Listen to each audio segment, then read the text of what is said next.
The second harbinger, the terrorist. The figure on the seal. The figures on the seal, Nuria. What did they look like? She asked. Men with bears in robes and with some sort of head coverings.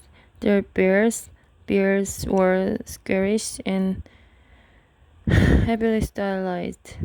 Some are holding bows and arrows and aiming them upward. All very ancient looking. And alien.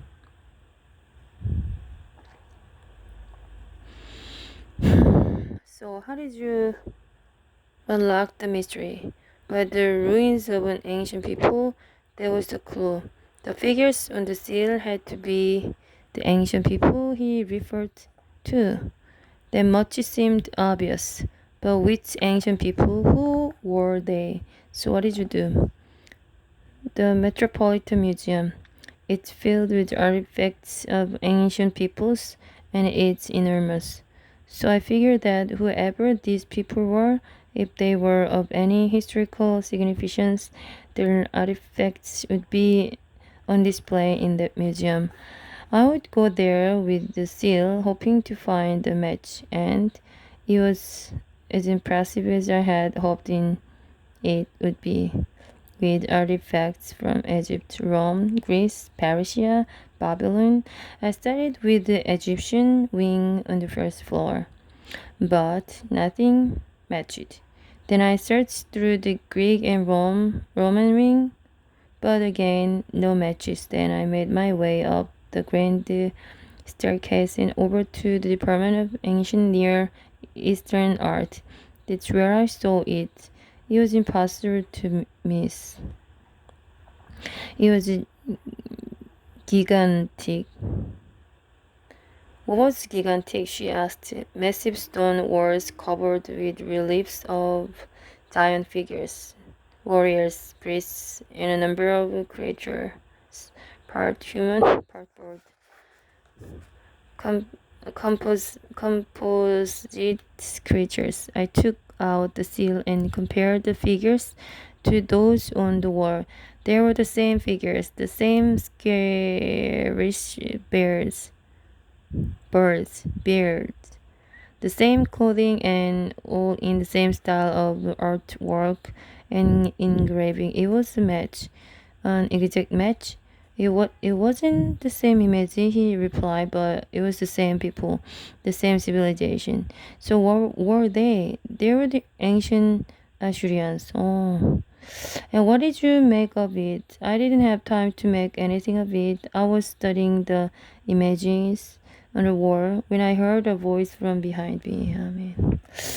Words from the palace of Assuran's usurper, king of Assyria.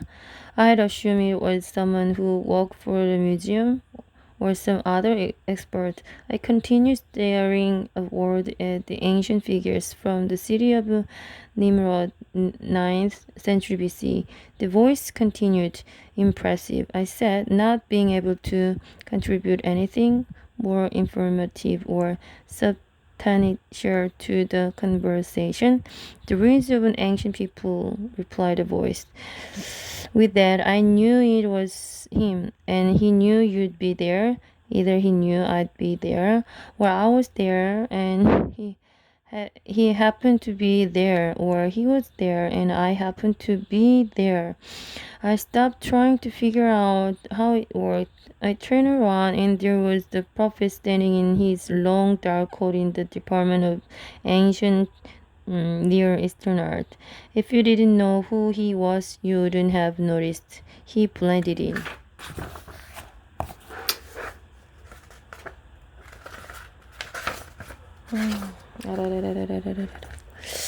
You go to museums? I asked. Does that surprise you? He answered. Why wouldn't I? I don't know. I just didn't picture you.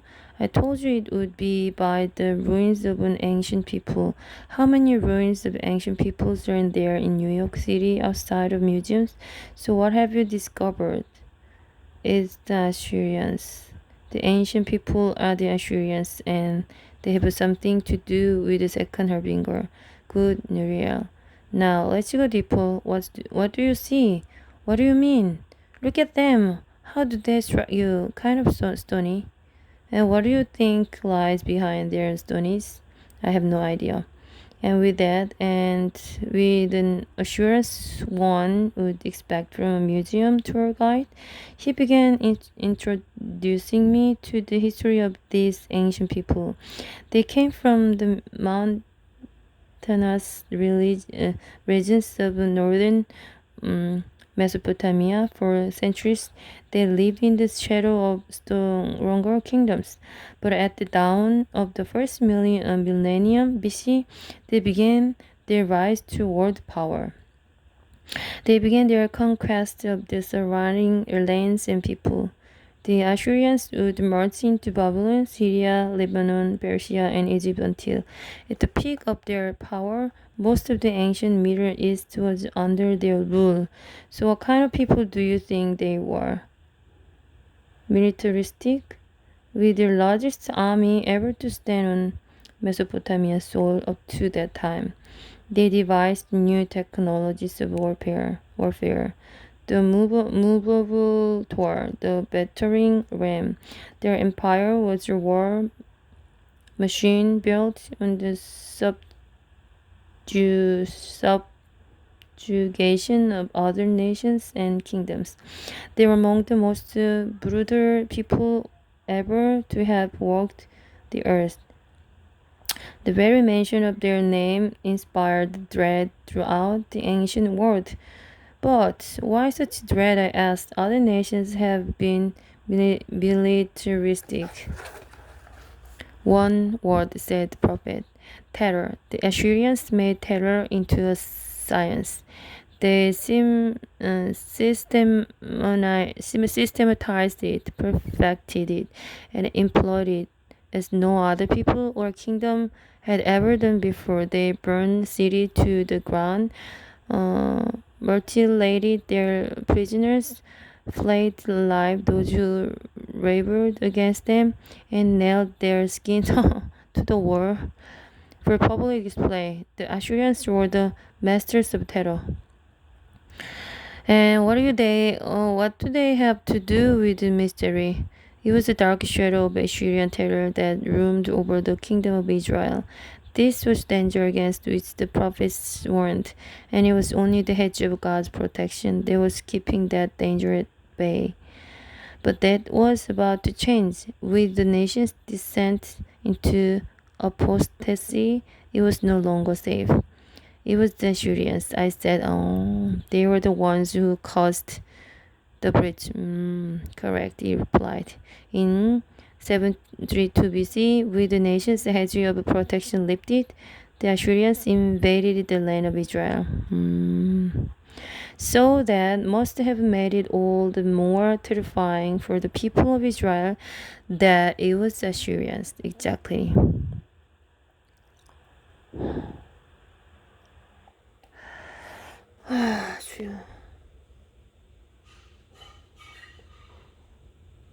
There couldn't have been any clearer warning of the coming judgment than that. And when years later Israel's final judgment came, the Assyrians would again be the means through which it would happen. But you're not saying that God was siding with the Assyrians? No, in any way. This is the prophecy he gave concerning them. Woe to Assyria, the lot of my anger, and the step in whose hand is my indignation. I will send him against an ungodly nation. Yeah, he does not mean so, nor does his heart think so, but it is his heart to destroy and cut off not a few nations. The Assyrians were the epitome of evil, and God was against them. The prophecy continued.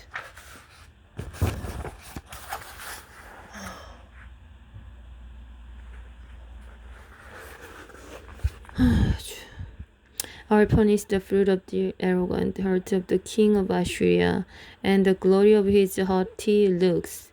Therefore the Lord of hosts, will send leanness among his fat one, and under his glory he will kindle a burning like the burning of a fire.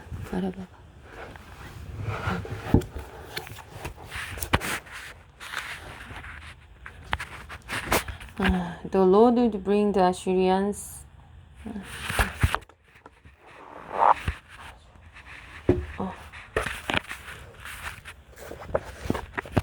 The Lord would bring the Assyrians into judgment.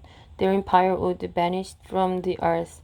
But for a time, in the days of Israel's apostasy, they would be allowed to breach its defenses and strike the land. If the Assyrian attack failed to awaken Israel from its spiritual stupor, then what could? It was then that he asked me for the seal. I placed it in his hand. He then began revealing its mystery. The second harbinger, he said, as he held up the seal, so I could see the figures engraved on its face. An enemy strikes the land. The attack is plotted out by the merciless and executed by the brutal, designed to traumatize the nation, to inflict shock and fear, terror, the sign of the Assyrian. The second harbinger, the terrorist. The Assyrian were terrorists? I asked. As much as any people have ever been, terrorism is defined as the systematic application of terror, violence, and intimidation to achieve a specific end. Terror as an applied science. This was the dark gift the Assyrians gave to the world. We began walking along the stone reliefs, continuing our conversation while gazing up at the ancient figures above our heads. From the temples of Nineveh to the bear halls of Weimar, Germany, to the barren caves of Afghanistan. From Sennacherib to Osama bin Laden, it all goes back to ancient Assyria. Amen. The Assyrians are the fathers of terrorism, and those who mercilessly plotted out the calamity on 9/11 were their spiritual children. Another link in the mystery of joining America to ancient Israel. In both cases, their warning began with the manifestation of terrorism. Did the 9/11 terrorists see themselves as modern-day Assyrians? It doesn't matter, said the prophet. That's what they were. Remember the prophet against Assyria. It is in his heart to destroy Osama bin Laden and cut off not a few nations. That was his intention. But God will judge the Assyrians and their king. Then all those responsible for 9/11 are under his judgment. I will punish the fruit of the arrogant heart of the king of Assyria, said the prophet.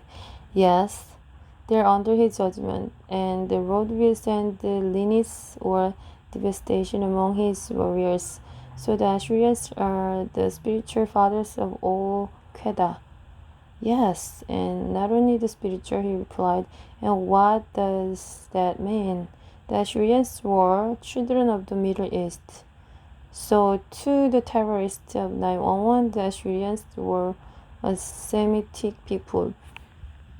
So to the terrorists, the Assyrians spoke a language called Akkadian. Their tongue is long extinct, but there is still spoken in the modern world, one language considered to be the closest of all tongues to ancient Akkadian, which is Arabic, the tongue of all Kedah and the 9/11 terrorists. Yes, and so when the leaders of all Kedah plotted their attack on America, and as the terrorists communicated with each other on 9/11 to carry it out, they did so using words and speech patterns that mirrored those used by the Assyrian leaders and warriors as they planned and executed their attack on Israel 2,500 years earlier in 732 BC, like an ancient drama replaying itself in the modern world. He didn't reply. We continued walking along the stone reliefs. It was strange. As I stared up at the ancient stone figures, I began to feel a sense of loathing towards them on one hand and some kind of dread on the other. The Assyrian invasion, said the prophet, would ultimately draw ancient Israel into military conflict, war, and a final and tragic national drama. So too the attack of 911 would draw America into military conflict, a global battle against terrorism encompassing a war in Afghanistan and another in Iraq. In the first war, the connection to 911 was clear, but in the second, it was not so clear, and yet there was a connection, but of a more mystical nature. What do you mean? In April 2003, American soldiers would enter the Iraqi city of Mosul. Mosul would become one of America's major operational bases in the Iraqi war. Inside the city, near the junction of the Tigris and Kors rivers, there rest two mounds of earth. One is called Koyungjik, the other Nabi Yunus. Hidden inside these mounds are the ruins of once great civilization. The ruins are all that's left of the ancient city called Nineveh. Nineveh was the capital, the final resting place, and the graveyard of the Assyrian Empire. Assyria is Iraq. It's the same land. The name under judgment is drawn into conflict with the land of Assyria, ancient Israel, now America. And American troops were now walking the same earth on which the feet of Assyrian soldiers had once marched, and among those watching them pass by were those who could still claim to be the descendants of the ancient Assyrians. Their actual flesh and blood descendants? I asked. Yes, he replied. And who knows but that the veins of the 911 terrorists did not also flow with the blood of the ancient Assyrians, so ancient Israel. In its time of judgment was thrown into war with Assyria, which is now Iraq. Yes, he answered, and now America was drawn into a war with the land of Assyria, Iraq. But Israel would ultimately discover that the danger it faced could not be solved by the power of its weapons or the thickness of its walls. The real danger was not outside its gates, but within them. When the nation turned from God, it lost its protective covering. Apart from a return to God, there would be no safety. But by the time they realized it, it would be too late. The chance was lost. He stopped walking and pointed upward to the figure above him on the relief, a giant Assyrian archer. And now the same sign that signaled the judgment of ancient Israel 2,500 years before repairs in the modern world, no less dark and no less thrilling. The sign of the Assyrian, the attack of the terrorists. And what does it mean for America? I asked. That is the question, he replied, isn't it? With those words, I sensed that our meeting was drawing to a close. And I was right. He handed me the next seal, the seal of the third harbinger. And what was on it? She asked. Shapes, unrecognizable shapes. This one may be a bit more challenging for you, said the prophet in a voice conveying both caution and sympathy. So help me out, I replied. A word, he said. What do you mean? You will need a word to decode it. What kind of word? The word that you need. Do you enjoy being so mysterious? I asked. It's not a matter of enjoyment. He explained, it's the nature of the job. Do you realize you've never even given me your name? Would that make a difference, Nuria? No, I guess not. But shouldn't a journalist know who his source is? And you don't know who your source is? He asked. I didn't answer. I suspected it was a loaded question. I resumed his studying of the ancient figures on the stone relief. I did likewise, but not for long. When I turned again to ask him for something more to go on, he was gone. I looked around in every direction, but there was no sign of him. I was alone again, just me and the Assyrians, in whose presence I was growing increasingly uncomfortable. I left the museum in search of the third harbinger, but it would be a search that would lead me to far more than I was expecting. What do you mean? She asked. It would lead me to the key that would unlock the mystery of all the harbingers.